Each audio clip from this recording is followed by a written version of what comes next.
It's time for Talking Sports, Birmingham's only weekly sports update to put you in the game. Winning isn't everything, it's the only thing. Now, here is your winning action host, Keefer, and the legend. Happy Saturday morning, everybody. It's that time again, Talking Sports. ABC 3340, we are glad you're on board. Kip Keefer and the legend standing by. And speaking of legends, we are really honored today, legend. We have a special guest. Yes, the one, the only, in my opinion, one of the greatest cornerbacks in Alabama history, the man, Mr. George Teague. George, welcome to Talking Sports, my friend. Man, I thank you guys very much. It's an honor to be on the show, and I'm excited to chat with you guys today. Looking forward to it, George. Got a lot to go over.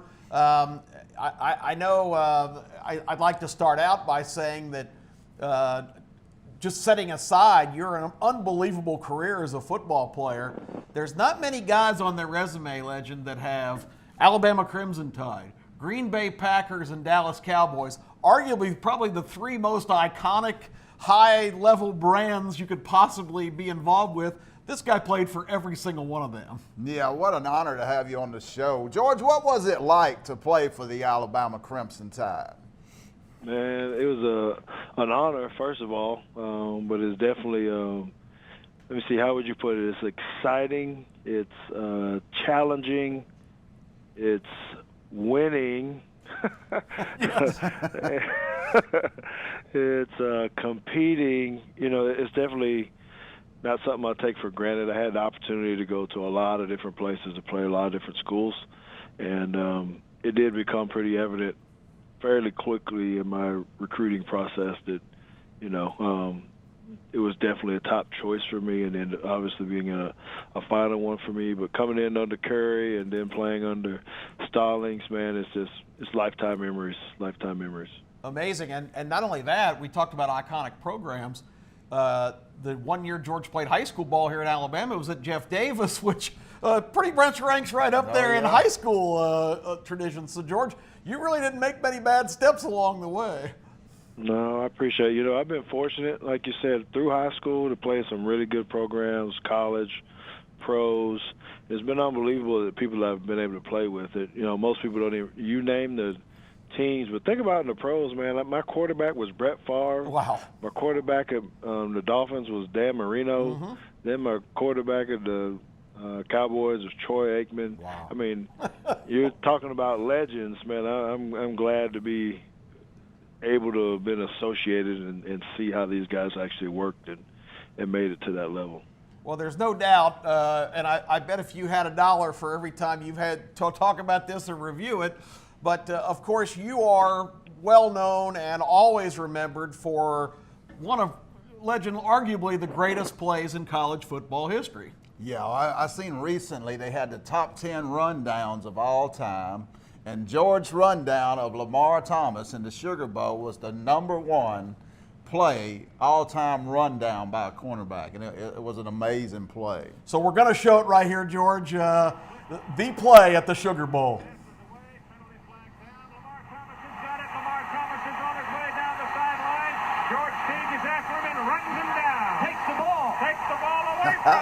Teague's got the ball, and they tackle Teague back up the 12. George, it's known as the strip. I think that's the wrong title because a strip in football is basically ripping the ball away. You just took it from him. I like to take away. And I know you've been asked about this 10 gazillion times, but it's mandatory in a George Teague interview. Tell us what was going through your mind as you saw that play unfold and just your recollections of those moments. Okay, well, first let me tell you, the amount of money I paid to be able to run that fast again, oh, man.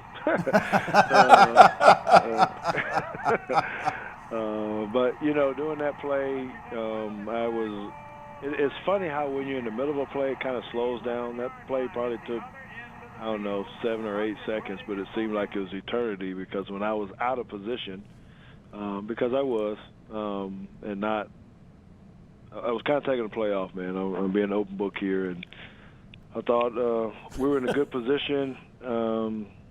I I trusted my teammates and everything, so I was trying to catch a little breather, man. And it was 20-6. You guys were in good shape, yeah.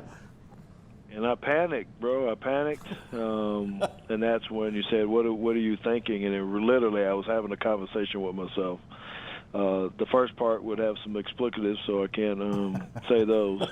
But then it was, all right, let's go. You know, and I started thinking of every track drill that I'd ever done, every 40, wow, every race, you know, as I was going, and then I was visualizing stripping the ball, as you said, on my way up, because I didn't know I was going to catch him. I mean, I was closing in, and I was like, okay, I'm going to get him now. What do I do? And I thought about everything. Coach Oliver, our defensive coordinator, talked about stripping the ball and working with the secondary, and it just, you know, that is definitely a God thing, I believe. I kind of hit the ball down, and it popped back up in my face somehow, and I was a halfway decent athlete, so I was able to grab it and, you know, go the other way, and, you know, then just the emotions of the game kind of, you know, kicked in, and I snatched my helmet off. And fantastic. We got to go to break, but a lot of fans might not realize all these years later that the play officially is not even on the books because there was a penalty on the Tide,